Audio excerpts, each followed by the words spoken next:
کچھ نہیں آج سراج تو یہ پڑھ دیں گے نا دونوں تو پھر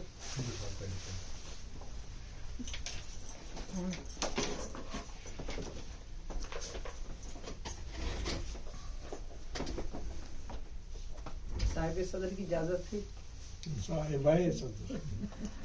آج میں احمد فراز کی ایک شاعری انہوں نے لکھی فتح محمد ملک نے, نغمہ دلدار یا شعلہ بیدار. مگر احمد فراز زندگی بھر ان ترقی پسندوں کی صف میں شامل ہونے سے گریزاں رہے جو سر عام تو انقلابی اصول اقتدار کا دم بھرتے ہیں مگر درون خانہ مروجہ فرسودہ رسومات کو سینے سے لگائے رہتے ہیں. فراز کے ہاں ہمیں قول و فعل نظریہ و عمل میں تضاد کہیں نظر نہیں آتا. وہ جو کہتے تھے وہی کرتے تھے. انہیں اپنے آباء و اجداد پر فخر تھا مگر آباء و اجداد کے ورثے میں ملی ہوئی روایت سے نفرت تھی جس سے انہیں اپنی انسانی شرف اور عزت نفس کی توہین کے اندیشے لاحق تھے.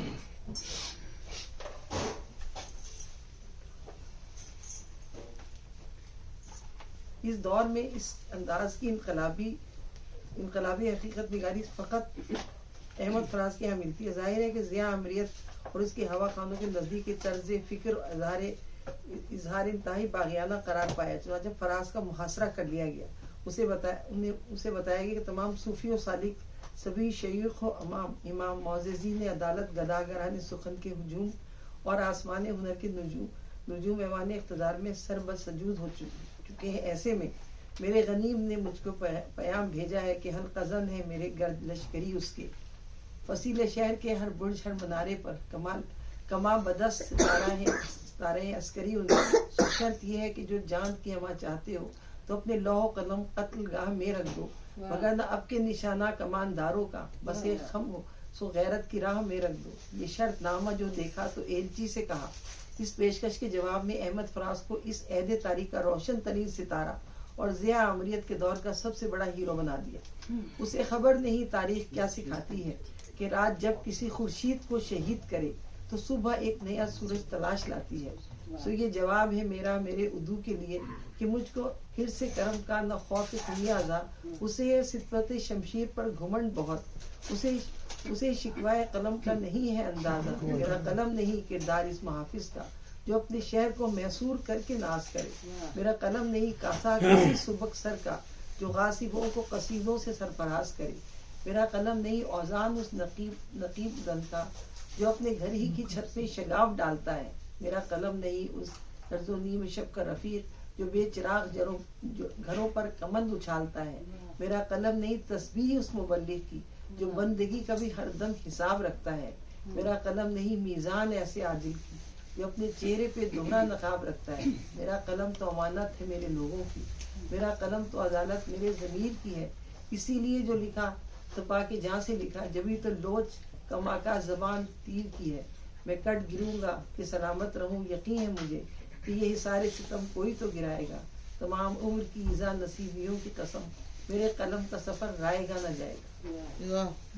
احمد فراز اس کے ہجوم میں شامل ہونے کی وجہ اس محاصرے کو توڑ کر لندن جا بیٹھے اور شاعر اور نقاد اشفاق حسین نے اپنی کتاب میں احمد فراز کی یادوں کا ایک ذکر کیا ہے کہ محاصرے والی نظم کے پس منظر سے کون واقف نہیں ہے. مگر پھر بھی میں نے ان سے یہی پوچھ لیا کیا واقعی کوئی غنیم وقت نے آپ کی اس قسم کی سچ مچ کی دھمکی دی تھی یا صرف زور تخیل والا معاملہ ہے. تو انہوں نے بہت مسکراتے ہوئے کہا ویسے تو شاعری ہے ہی تخیل کی کارستانی, لیکن اس نظم کے سلسلے میں یہ صرف تخیل والی بات نہیں ہے. واقعی مجھے اس قسم کا پیغام ایک بریگیڈیئر کے ذریعے بھجوایا گیا تھا اور اس کے بعد اس نظم کا آدھا مصرع پڑا تمام صوفی و سالک اور پھر ان کی آنکھوں میں ایک چمک سی دوڑ گئی.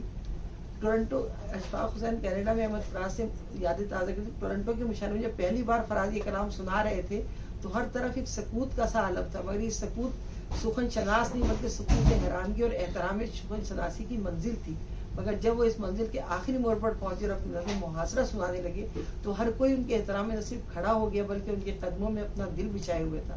یہ شاعری نہیں ساحری تھی اور تمام سامعین محصور ہو چکے تھے. میں نے بھی آج ہی پہلی بار ان کے منہ سے نظم سنی اور میں خود بھی عجیب محویت کے عالم میں کھو گیا تھا.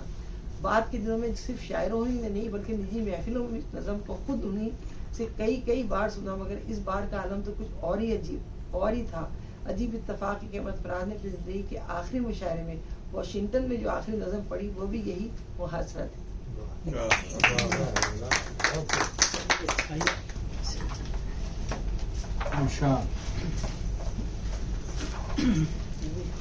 ترنم سیٹ ہو رہا ہے بس.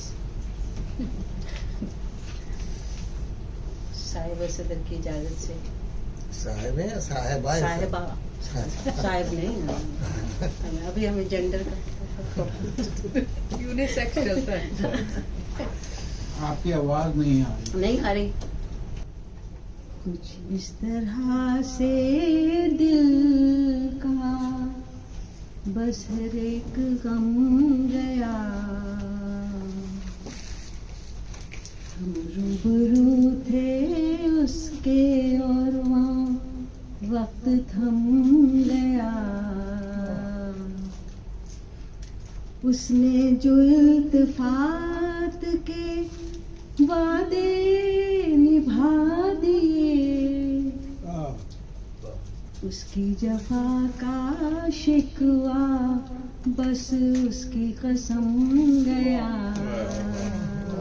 مقرر.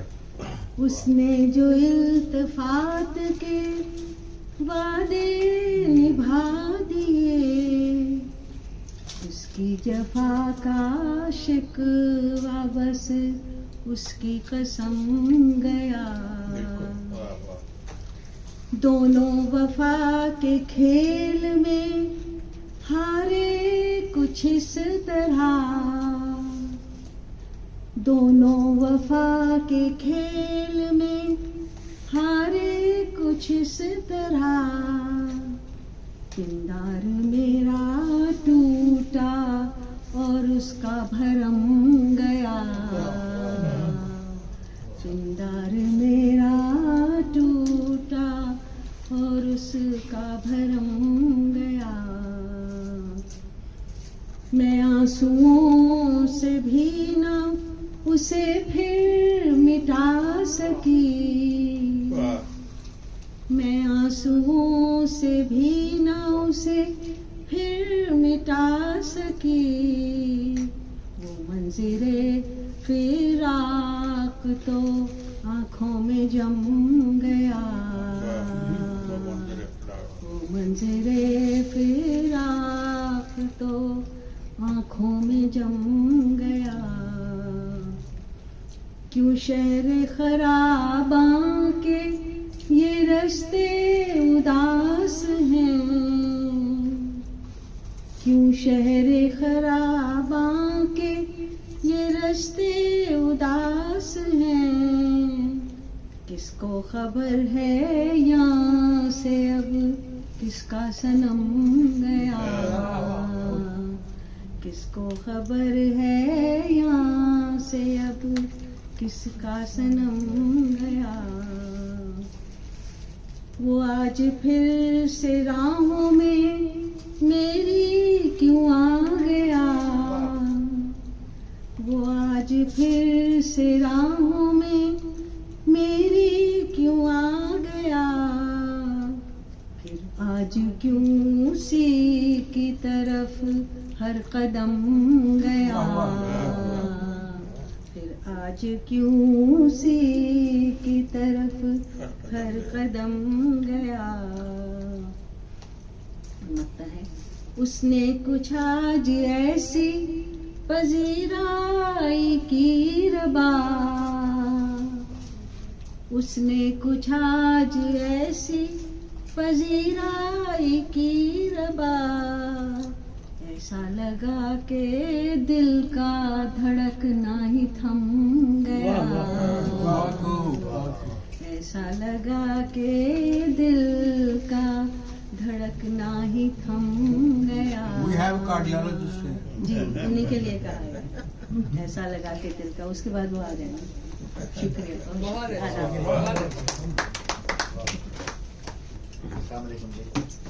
فراز آپ نے بہت اچھا آپ کا انتخاب تھا. وہ تو پھر ہم فراز کی دنیا سے تھوڑا سا باہر بھی نکل کر سنا سکتے ہیں, تو ہم نے کہا کچھ اور سنا دیتے ہیں. آج رحمان فارس کی ایک غزل سامنے آ رہی, تو رحمان فارس صاحب کی غزل اور ایک مصنفی غزل پھر آپ سے اجازت لیں گے, بلکہ نظم نہیں کی. رحمان فارس کی غزل ہے جی کہ ہر لفظ کے تمام معنی میں ہم بھی تھے. ہر لفظ کے تمام معنی میں ہم بھی تھے. کیا دور تھا کہ تیری کہانی میں ہم بھی تھے. اٹھتی ہے ایک کسک تیری تصویریں دیکھ کر. اٹھتی ہے ایک کسک تیری تصویریں دیکھ کر. تازہ میں ہم نہیں ہیں پرانی میں ہم بھی تھے. تو عام سا نہ جان ہمیں اے حسین شخص. تو عام سا نہ جان ہمیں اے حسین شخص. جیسا تو اب ہے ویسے جوانی میں ہم بھی تھے. سیلاب غم جام سیلاب غم میں جانے کہاں بہ گئے وہ دن. سیلاب غم میں جانے کہاں بہ گئے وہ دن. جب تو بھی موج میں تھا روانی میں. واہ واہ واہ واہ واہ واہ واہ کیا بہت سوال تھا روانی دکھ رہا. اور جی محسن نقوی کی ایک نظم ہے جی, عنوان ہے کہ ابھی کیا کہیں. محسن نقوی مجھے بہت بہت پسند ہے مجھے. تو جب بھی ان کی چیز سامنے آتی ہے تو پھر ان سے انکار نہیں کیا جا سکتا. نظم کا عنوان ہے جی ابھی کیا کہیں. ابھی کیا کہیں ابھی کیا سنیں. ابھی کیا کہیں ابھی کیا سنیں کہ سرے فصیل سکوت جاں کف روز و شب پہ شرر نما. وہ جو حرف حرف چراغ تھا اسے کس ہوا نے بجھا دیا.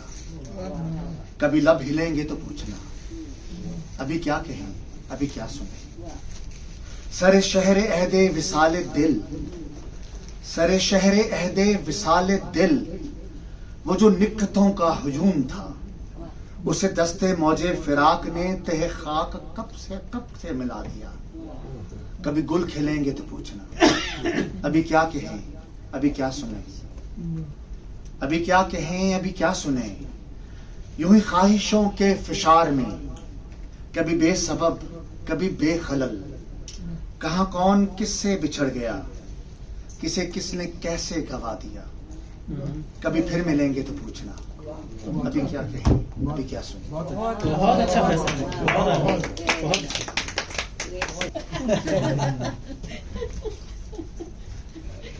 چھوٹا سا جو ایک چیز مجھے انٹرنیٹ پہ ملی مجھے اچھی لگی. میں نے صالحہ بہن سے بھی شیئر کی, انہوں نے پڑھی اور آپ سے بھی شیئر کی, مگر آپ نے پتہ نہیں پڑھی کہ نہیں. آپ کی نظر ہے. اور اس کے بعد بلکڑ سیریز کی تو پنجابی کا بڑا مشہور ہے. تو اس کا ترجمہ میں نے پڑھا تو میں خود بڑا حیران ہوا کہ بڑی خوبصورت ہے. اکڑ پکڑ بمبے بو 80 90 پورا 100 کلوٹا تتر موٹا چل مداری پیسہ کھوٹا. پیسے ہیٹ جنج کھلوتی سارے پوچھتے کیڑا راہ پیر محمد بادشاہ. اب اس کا مطلب بڑا خوبصورت ہے.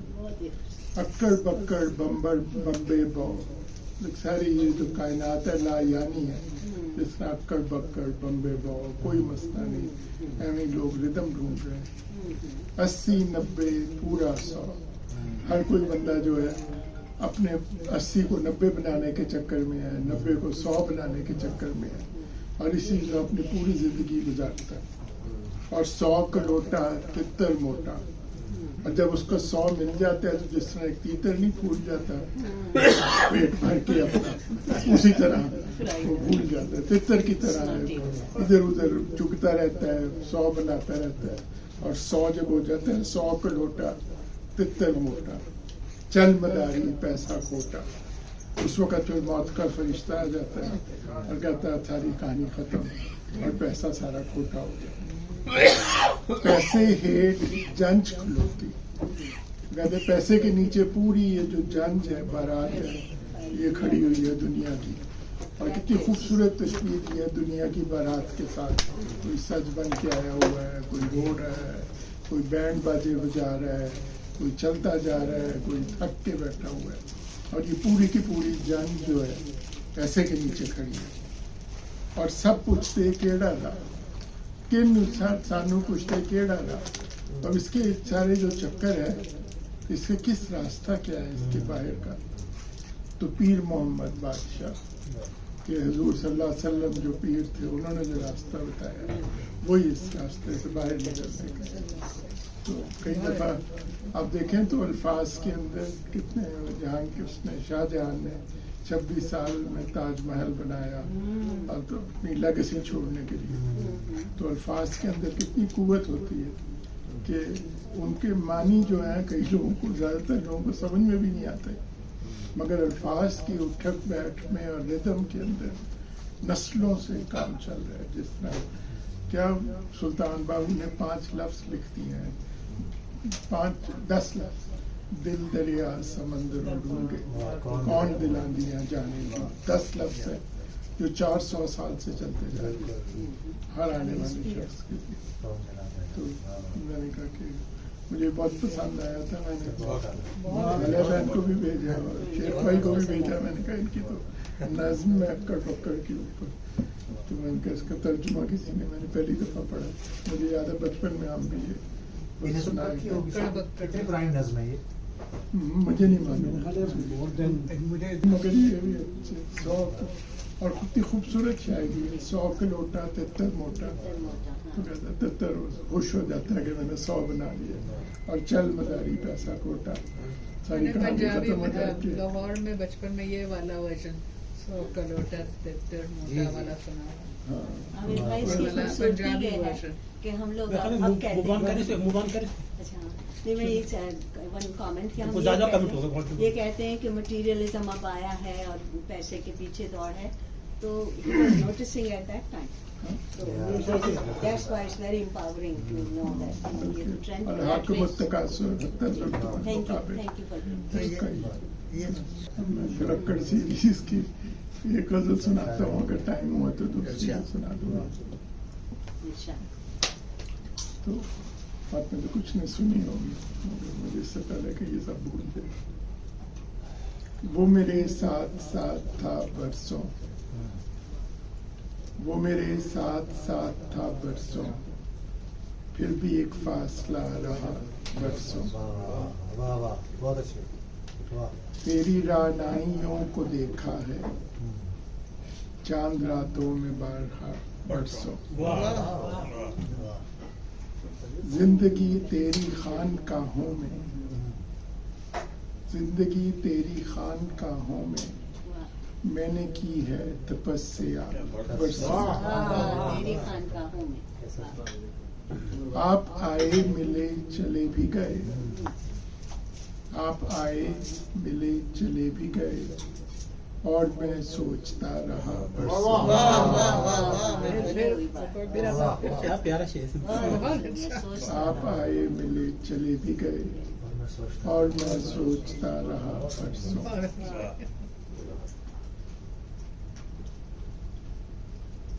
اور کیسے کھلتی ہے آرزو پل میں, کیسے کھلتی ہے آرزو پل میں, کیسے بنتا ہے سلسلہ برسوں. کیسے بنتا ہے سلسلہ. تم نے آواز دی تو خوابوں میں ایک محشر رہا بپا برسوں. دشت تنہائی میں بھٹکتا ہے,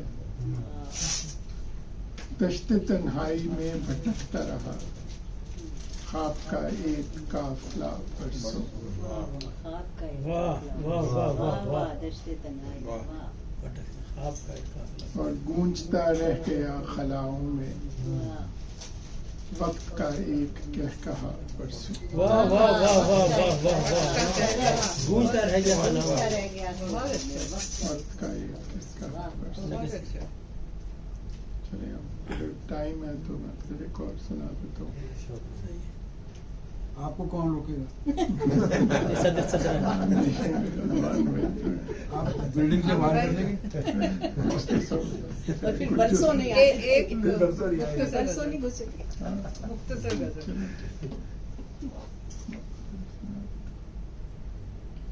ویران سی شاموں وہ تو نظم ہے. کوئی بات نہیں, نظم سنا دیا, ایک غزل پھر وہ سنا یاد رہا مجھے. ویران سی شاموں میں کب رات بسر ہوگی,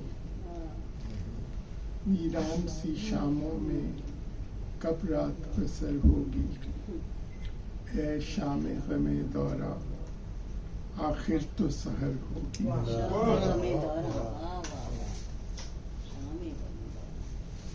یہ ایکچولی آزادی کے حوالے سے لکھی تھی. یہ نوائے وقت کی فرنٹ پیج پر چھاپا. ایک کوشش پہم سے ایک آپ ہی مجھے یاد کرا دیں. ایک کوشش پہم سے ایک عزم جواں لے کر اس سحر کو پایا ہے راتوں کا خزاں لے کر. اے دوست یہ آزادی صدیوں کا خزینہ ہے. اس پھول کی شبنم میں نسلوں کا پسینہ ہے. شبنم میں نسلوں کا، کیا خوبصورت. بوند یہ نیسا کی کب رشک گوہر ہوگی اے شام غم دورہ آخر تو سحر ہوگی. بہت اچھا. مانا یہ کہ رستے میں ہے زخم بہت کھائے پر عزم کی کشتی کو اب پار لگانا ہے. اور یا میں نے وہ بریکٹس کا استعمال کیا تھا اپنی نظم میں، مجھے نہیں پتا مجھ سے پہلے کسی نے کیا. مانا یہ کہ رستے میں ہے زخم بہت کھائے پر عزم کی کشتی کو اب پار لگانا ہے. بڑھتے ہی تو جانا ہے. بجھتی سی یہ چنگاری کب رقص شرر ہوگی اے شام غم دورہ آخر تو سحر. بہت اچھا. بہت بہت شکریہ.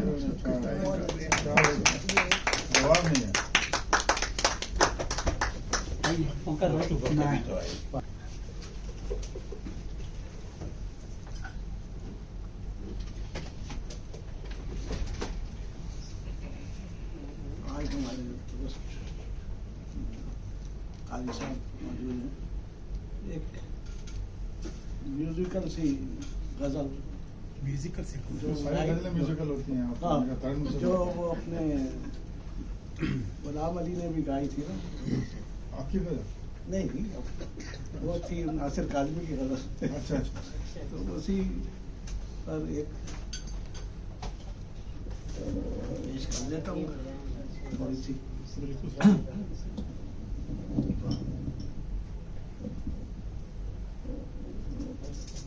حسن کی آنکھ شبنمی ہے ابھی. حسن کی آنکھ شبنمی ہے ابھی. جانے کس چیز کی کمی ہے ابھی. کس لیے آپ مجھ سے ہیں ناراض. کس لیے آپ مجھ سے ہیں ناراض. داستان جب کہ ان کہی کس لیے آپ مجھ سے ہیں ناراض. کس لیے آپ مجھ سے ہیں ناراض. داستان جب کہ ان کہی ہے ابھی. اور اشک آنکھوں سے کیوں نہ جاری ہوں. اشک آنکھوں سے کیوں نہ جاری ہوں. داستان غم کی جب سنی ہے ابھی. اشک آنکھوں سے کیوں نہ جاری ہوں. داستان غم کی جب سنی ہے ابھی. ہائے کیسی اذیتیں جھیلی. ہائے کیسی اذیتیں جھیلی. اپنی آنکھوں میں تیرگی ہے ابھی، اپنی آنکھوں میں تیرگی ہے ابھی، اور زندگی تلخیوں کا محور ہے، زندگی تلخیوں کا محور ہے، لب شیری تیری کمی ہے، زندگی تلخیوں کا محور ہے، لب شیری تیری کمی ہے ابھی، بہت اچھے. اور اب نہ جاگے تو کب اٹھو گے تم، اب نہ جاگے تو کب اٹھو گے تم کو یہ چپ سی کیوں لگی ہے ابھی، تم کو یہ چپ سی کیوں لگی ہے ابھی، اور دوست دشمن تو ہے سبھی موجود، دوست دشمن تو ہے سبھی موجود، صرف ان کی ہی ایک کمی ہے، دوست دشمن تو ہے سبھی موجود، صرف ان کی ہی ایک کمی، اور میں اٹھوں تو بکھر نہ جائے کہیں، میں اٹھوں تو بکھر نہ جائے بکھر نہ جائے کہیں، محفل یار بس جمی ہے ابھی، محفل یار بس، نا امیدی میں اپنے رب سے ہی ایک امید سی لگی ہے ابھی، نا امیدی میں اپنے رب سے ہی ایک امید سی لگی ہے ابھی، اور دیکھیے ساکنان شیش محل، دیکھیے ساکنان شیش محل، سنگ باری کہاں تھمی،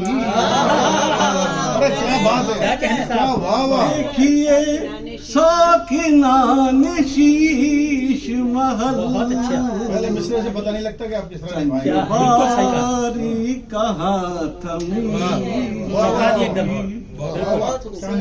اور وہ عیادت کو آ رہے ہیں حسن، وہ عیادت کو آ رہے ہیں حسن، یہ خبر میں نے بھی سنی، وہ عیادت کو آ رہے ہیں حسن، یہ خبر میں نے بھی سنی ہے ابھی، حسن کی آنکھ شبنمی ہے ابھی، جانے کس چیز کی کمی، داستان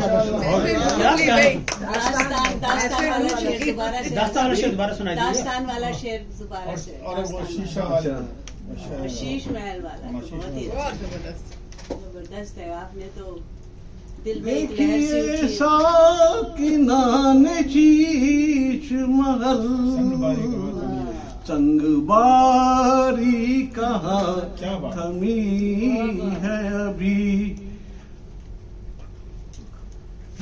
آپ ہم سے ناراض، آپ نے تو تصور خادم کو یاد اس لیے آپ مجھ سے ہیں ناراض، کس لیے آپ مجھ سے ہے ناراض داستان جب کہ ان کہی ہے ابھی داستان جب کہ ان کہی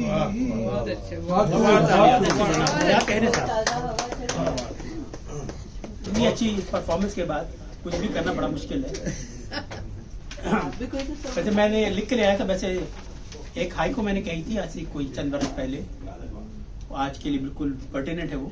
ہلکی سردی عام, پیلی نارنجی گلفام, اکتوبر کی شام. بہر اب وہ مضمون میں آپ کو سنا دیتا ہوں. ابتدا میرے ہی اشعار سے ہو رہی ہے, اس کے بعد مضمون ہے. کالی زلفیں قاتل آنکھیں وہ دشت میں تنہا بالی تھی, اس کے نقشے پا کو دیکھا جو الٹے پیروں والی تھی. کالی زلفیں قاتل آنکھیں وہ دشت میں تنہا بالی تھی, اس کے نقشے پا کو دیکھا جو الٹے پیروں والی تھی. ایک زمانے میں جب یورپ میں نیا سال 1 نومبر کو شروع ہوتا تھا تو اس ایک دن پہلے یعنی 31 اکتوبر کو لوگ بھوت پریت شیاطین اور بدروحوں کو خوشی اور راضی کرنے کی رسومات کرتے تھے تاکہ نئے سال میں بدی اور ظلمات کی طاقتوں کے منفی اثرات سے محفوظ رہا جا سکے. عیسائی مذہب کے غلبے کے بعد بھی مشرکانہ تہوار کی عوامی قبولیت نہیں تھی کہ اسے عیسائی رسومات کے ساتھ گڈ مٹ کر کے موجودہ شکل دے کر ہالووین کے تہوار کے طور پر زندہ رکھا گیا ہے. 2 دن بعد یعنی 31 اکتوبر کو ایک بار پھر ہالووین کا دن آ رہا ہے. اس دن شام کے وقت ملک بھر میں بچے مختلف نوع کے بہروپ دھار کر محلے بھر کے گھروں کے دروازے کھٹکھٹائیں گے اور ٹرک اور ٹریٹ کے مخصوص جملے بولیں گے, جس کے جواب میں گھر کا دروازہ کھولنے والا شخص بچوں کو کچھ کینڈی یعنی ٹافی چاکلیٹ وغیرہ دے کر رخصت کر دے گا. اپنے اوپر سے بلا کو ٹال دینے کا یہ رواج بھی ارتقاء میں ہے. چند دہائی پہلے تک ہیلووین میں بچے کسی خوفناک بلا, بھوت یا کسی ڈھانچے کی شکل کا ماسک اور کپڑے پہنتے, اپنے اوپر نقلی خون یا زخم کے نشان لگا کر پڑوس کے انکل آنٹیوں کو ڈراتے اور وہ بزرگ ازراہ مذاق خوف زدہ ہونے کی اداکاری کرتے اور بچوں کو دعا یا کوئی کھانے کی چیز دیتے تھے. جی ہاں, ٹرک اور ٹریٹ کی اس روایت میں ٹریٹ میں پہلے دعا بھی شامل تھی.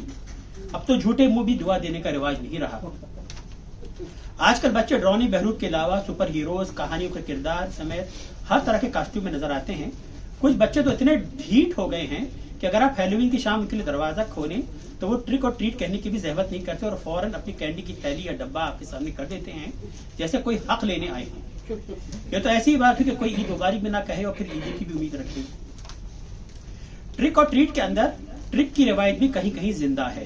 یعنی اگر کسی گھر سے بچوں کو کینڈی نہ ملے تو اس گھر پر ٹرک کرنے کا حق رکھتے ہیں اور ان کی طرف سے اس گھر پر انڈے مارے جا سکتے ہیں. لوگ گھروں دکانوں کو بھی ہیلووین تھیم سے آراستہ کرتے ہیں. کہیں چڑیل نظر آتی ہے تو کہیں ڈھانچے, کہیں پر قبر ہے تو کہیں تابوت, کہیں نقلی مکڑی کے جالے اور کہیں نقلی چمگادڑے, پھر پراسرار روشنیاں اور کہیں آسے بھی اندھیرے. یعنی خوف کا سامان ہر جگہ نظر آتا ہے. اس سامان خوف کو ہیلووین ڈیکوریشن کہا جاتا ہے. ایک چیز جو بہت زیادہ نظر آتی ہے وہ کدو عرف پمپکن کو کھوکھلا کر کے اس کے ایک طرف سوراخ کر دیا جانا کہ کسی کھوپڑی کا گما ہو اور پھر اس کے اندر کوئی روشنی رکھ دی جاتی ہے. اس طرح یہ نارنجی رنگ کی روشن کھوپڑی پرسرار سی لگتی ہے, روشن دماغی ہرگز نہیں لگتی. ہانٹڈ ہاؤسز یہاں بہت مقبول ہیں جو کہ حقیقی طور پہ تو آسیب زدہ نہیں ہوتے مگر ان مقامات کی سامان خوف سے زیبائش کی جاتی ہے اور اداکاروں اور صوتی بصری اثرات کی مدد سے بھیانک بنایا جاتا ہے. لوگ خوشی خوشی ٹکٹ دے کر گھروں میں جاتے ہیں اور ڈرے سہمے باہر نکلتے ہیں. نہ ہو ڈرنا تو جینے کا مزہ کیا. کاروباری حساب سے ہیلووین ایک انتہائی سود مند چیز ہے. ہیلووین کے لیے طرح طرح کے ماسک اور کاسٹیوم کی بکری ہوتی ہے. پھر ہیلووین ڈیکوریشن اور میک اپ کا کاروبار بھی خوب چمکتا ہے. کینڈی یعنی ٹافی چاکلیٹ بنانے والوں کے بھی وارے نیارے ہو جاتے ہیں. پھر اس سے جڑی پارٹیاں وغیرہ پر بھی لوگ خرچہ کرتے ہیں. اس سال ایک اندازے کے مطابق امریکہ میں لوگ ہیلووین پر $13 بلین سے زیادہ کے اخراجات کریں گے. 13 بلین. ایک بار پھر ہیلووین میں کینڈی کی بسیار خوری کے باعث لوگوں کے اور بالخصوص بچوں کے دانت خراب ہوں گے اور وزن بڑھے گا. لہٰذا یہ تہوار دندان سازوں کے لیے بھی امید لے کر آتا ہے اور وزن گھٹانے والوں کی صنعت کے لیے بھی تہوار ناگزیر ہے. یعنی سرمایہ داری نظام کے لیے ہیلووین ایک اچھی چیز ہے. لیکن اس معاشرے میں مجھ جیسے بھی لوگ ہیں جو ہیلووین سے کتراتے ہیں. میں بھیانک چیزوں کے حق میں نہیں, میں تو ڈرونی فلمیں بھی نہیں دیکھتا, تو یہ سوال ہی نہیں پیدا ہوتا کہ میں ہیلووین کی کسی عمل میں شریک ہوں یا حمایت کروں. میں محلے میں بچوں کو کینڈی بانٹنے کے خلاف نہیں ہوں, مگر دیکھیے نا ہیلووین منانے کے خلاف فتویٰ بھی موجود ہے. لہٰذا ہم جیسے لوگ ہیلووین کی شام شتر مرغ کی طرح ریت میں سر چھپا لیتے ہیں، یعنی گھر میں خود کو نظر بند کر لیتے ہیں، گھر کے باہر کی ساری بتیاں گل کر دیتے ہیں، کھڑکیوں پر پردے ڈال کر کم سے کم روشنی گھر میں رکھتے ہیں کہ کہیں معصوم بچے ہمارے گھر پر ٹرک اور ٹریٹ کرنے نہ آ جائیں۔ یقین جانیے پورے امریکہ میں خوف کے تہوار ہیلووین پر سب سے زیادہ سہمے ہوئے مجھ جیسے مسلمان ہی ہوتے ہیں کہ کسی دروازے کی دستک سے ہمارا اسلام خطرے میں نہ پڑ جائے یا کینڈی نہ دینے کی شرمندگی کا سامنا نہ کرنا پڑے۔ سچی بات یہ کہ امریکہ میں ہیلووین منایا جاتا ہے مگر ہم جیسے مسلمان سے دور رہتے ہیں، مگر افسوس یہ کئی مسلم ممالک میں لوگ اب اسے اختیار کرنے لگے ہیں۔ پاکستان میں امریکی اور دیگر مغرب زدہ اسکولوں میں جہاں بھورے انگریز تیار کیے جاتے ہیں وہاں زیر تعلیم پاکستانی مسلمان بچے ہیلووین منانے لگے ہیں۔ ہم لوگ مغرب کی ہر بری چیز اختیار کر لیتے ہیں، چاہے وہ خاندانی اقدار کی گراوٹ ہو، فحاشی ہو، بے راہ روی ہو یا ویلنٹائن اور نیو ایئر جیسے تہوار۔ اسی وجہ سے مجھے ڈر ہے کہ کہیں مستقبل میں دنیا بھر کے مسلمانوں میں ہیلووین بھی مقبول نہ ہو جائے، اور ایسی صورتحال میں آج سے 50 سال بعد 1 نومبر کو گزشتہ شام یعنی ہیلووین کی بابت شاید کچھ اس طرح کی خبریں نشر ہوں۔ آج سے 50 سال کے بعد کی بات ہو رہی ہے۔ کل یعنی 31 اکتوبر کو ملک بھر میں ہیلووین کا تہوار روایتی جوش و جذبے کے ساتھ منایا گیا۔ مساجد اور مزاروں پر خصوصی دعائیں مانگی گئی۔ صدر مملکت، خادم الحرمین شریفین اور دیگر مسلم رہنماؤں کے درمیان ہیلووین کی مبارکباد کا تبادلہ ہوا۔ لوگوں نے شہدائے جمہوریت یعنی زرداری، نواز شریف، عمران خان اور الطاف حسین کے ماسک پہن کر ایک دوسرے کو ڈرایا۔ یہ سب شہدائے جمہوریت ہو چکے ہوں گے 50 سال بعد۔ کل ہیلووین کی بابرکت رات میں سنیے جناب، کل ہیلووین کی بابرکت رات میں سندھ کے دیہی علاقوں میں کئی جگہ بے وقت بھٹو نظر آیا، جس سے ثابت ہو گیا کہ بھٹو زندہ ہے۔ خبر آئی ہے کہ کل رات ملتان کی درگاہ میں صاحب مزار اپنی قبر سے باہر آ گئے اور تمام حاضرین کو فردن ہیلووین مبارک کہا اور مسافہ کیا۔ اس کے بعد کدو کا حلوہ کھا کر صاحب مزار قبر میں دوبارہ واپس چلے گئے۔ خیر یہ تو شاید 50 سال بعد کی کہانی ہے، مگر آپ تمام لوگوں سے گزارش ہے کہ پرسوں یعنی ہیلووین کی شام کوئی شخص بھی ہمارے گھر پر ہرگز نہ آئے، کیونکہ ہم دروازہ نہیں کھولیں گے، چاہے آپ ہمارے گھر پر انڈے ہی کیوں نہ برسائیں، ہم دروازہ نہیں کھولیں گے۔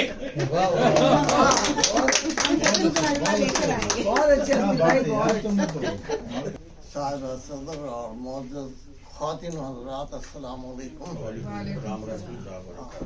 بھیانک نشست ہے یہ، میرے خیال میں مجھے انسپائر کرتی ہے کہ میں شاعری کے بجائے کچھ نثر میں کچھ نثریت کوئی خاکہ پیش کروں۔ ایک زمانہ تھا جب ناول اور افسانے وغیرہ پڑھنے کا بہت شوق ہوا کرتا تھا۔ ایک دن خیال آیا کہ کیوں نہ ہم بھی کچھ لکھیں۔ لکھنے سے پہلے ذہن میں کوئی مواد تو ہونا چاہیے۔ سوچا کہ چلو کہانی سے شروعات کرتے ہیں۔ پہلی کہانی شروع کی۔ ایک تھا بادشاہ، اس کی 6 اولادیں تھیں۔ آگے بادشاہ کے متعلق کیا لکھیں، کبھی سوچا کہ اس کے شہزادوں کے متعلق لکھیں۔ سب سے بڑے کو ذہین و فطین بنا دیں اور سب سے چھوٹے کو نکما۔ پھر سوچا کہ یہ سب تو بعد کی باتیں ہیں، پہلے تو طے کرنا تھا کہ شہزادے کتنے ہوں۔ اگر ہم اسی طرح سوچ و بچار میں اپنا وقت ضائع کرتے رہے تو مہینوں لگ جائیں گے اور کہانی پھر بھی نہ لکھ پائیں گے۔ 2-3 دن بعد پھر دل چاہا کہ ہمت نہیں ہارنی چاہیے، کوئی اچھا سا موضوع چنتے ہیں اور پھر لکھتے ہیں۔ یہ خیال اچھا تھا کہ موضوع ہوگا تو خیالات خود بخود چلے آئیں گے۔ دل میں آیا کہ غالب کی مشکل پسندی پر لکھتے ہیں۔ عنوان چنا، مشکلیں اتنی پڑی۔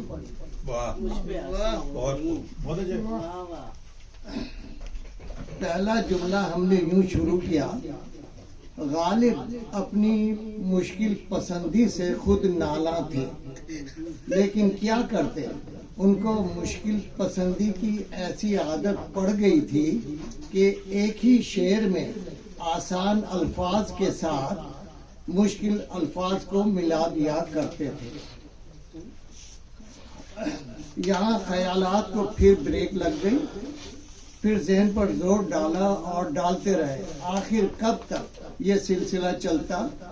جھنجھلا کر سوچنا بند کر دیا اور طلعت محمود کی گائی ہوئی غزل تصویر تیری دل میرا پہلا نہ سکے گی گنگناتے ہوئے کھانے کی میز پر جا پہنچے.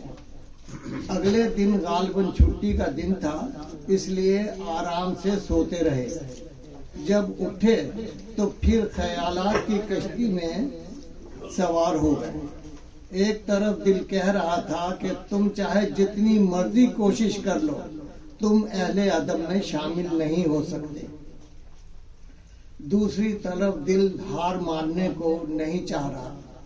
اس بار علامہ اقبال کے شکوہ اور جواب شکوہ پر لکھنے کا ارادہ کیا، بلکہ مصمم ارادہ کر لیا.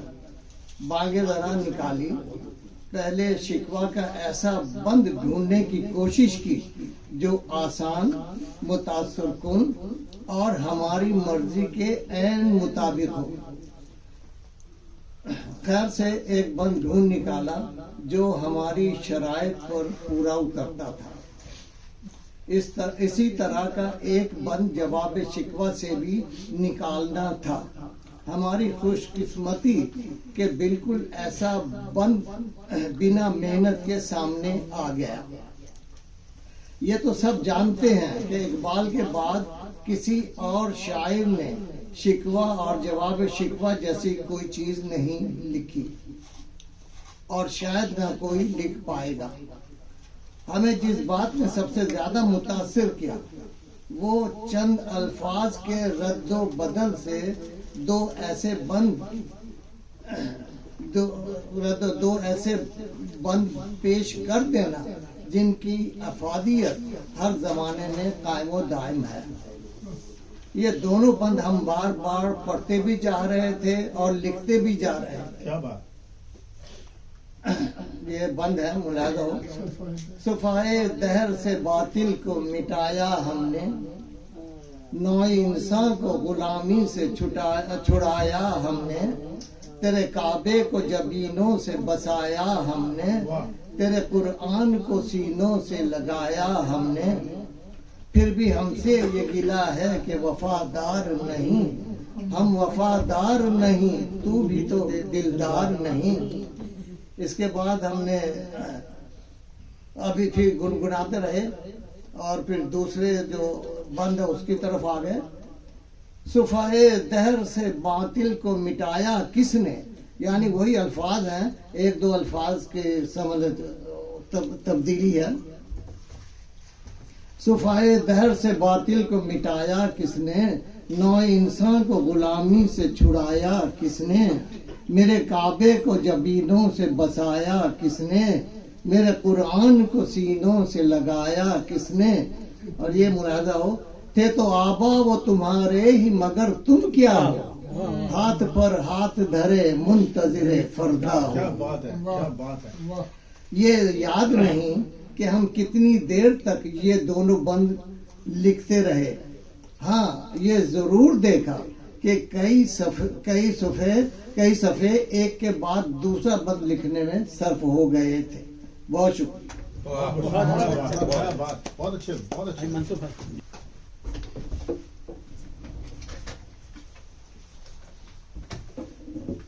حاضرین محفل حضرات، گزشتہ دھنک نشست میں ہم نے ایک موضوع پہ گفتگو کی تھی. وہ تھے ڈاکٹر بشیر بدر. جی اس کا تذکرہ ہے. اس گفتگو کے دوران مختصراً ایک موضوع ابھر کے آیا تھا، وہ تھا فلسفہ انفرادیت، انڈیویجولزم. موجودہ دور کے شعراء نے اس پر طبع آزمائی کی ہے اس موضوع پہ. مثلاً نور لکھنوی کہتے ہیں کہ میں قطرہ ہوں، میرا ایک وجود تو ہے. کیا بات.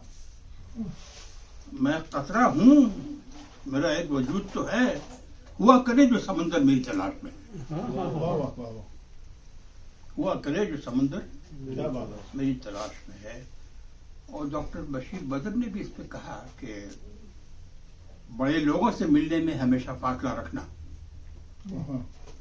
بڑے لوگوں سے ملنے میں ہمیشہ فاصلہ رکھنا. جہاں دریا سمندر سے ملے دریا نہیں رہتا. کیا بات. تو ان دونوں حضرات نے، لیکن اگر ہم جائزہ لیں تو میری مختصراً جو بھی ادبی زندگی رہی ہے یا مختصراً جو بھی میرا مطالعہ رہا ہے، اس میں میں دیکھتا ہوں کہ ان فراز کے جو شعراء حامی ہیں ان میں صفحے اول میں ایک شخص کا نام آتا ہے، وہ جمیل مظہری. کلکتہ ایک بہت مشہور شاعر علامہ جمیل مظہری. آج ہم ان کے بارے میں گفتگو کریں. صاحب علامہ جمیل مظہری آپ کہیں کہ موروثی شاعر تھے. ان کو شاعری وراثت ملی تھی. ان کے جد امجد مولوی مظہر حسین مظہر میر دبیر شاگرد، انیس دبیر ڈویل برسیافہ ان کے شاگرد تھے. اور ان کے صاحبزادے خورشید علی اپنے والد سے متاثر ہو کے انہوں نے شاعری شروع کی. اور جب جمیل مظہری 10-15 سال کے ہوئے انہوں نے ان کی تربیت اپنے ہاتھ میں لی، اس طرح کہ اپنی غزلیں صرف ان سے پڑھوایا کرتے تھے مشاعروں میں. واہ.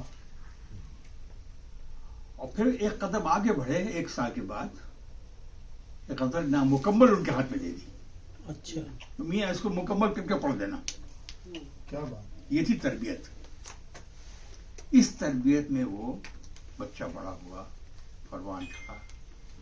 اور پھر وہ اعلیٰ تعلیم کے لیے جب کلکتہ آئے، وہاں انہوں نے ایم اے پرشین میں کیا.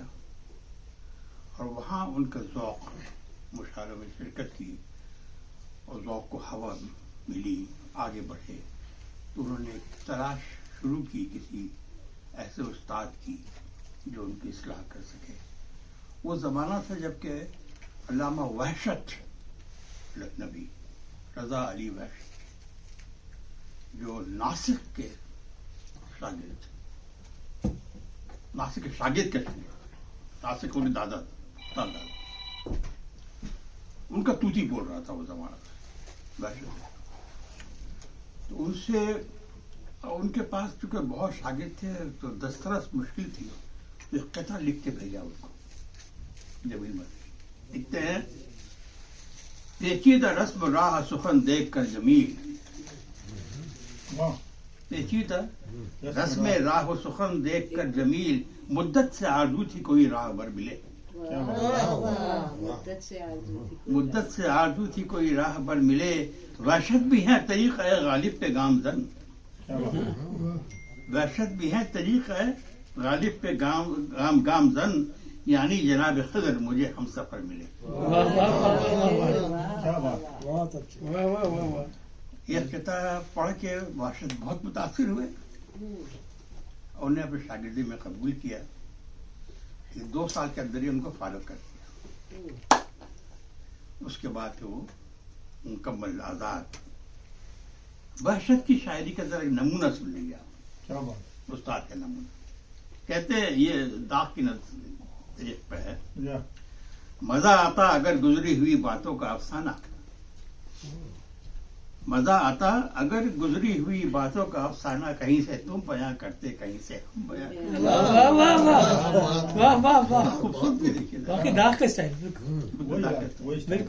مزہ آتا اگر گزری ہوئی باتوں کا افسانہ، کہیں سے تم بیاں کرتے کہیں سے ہم بیاں کرتے.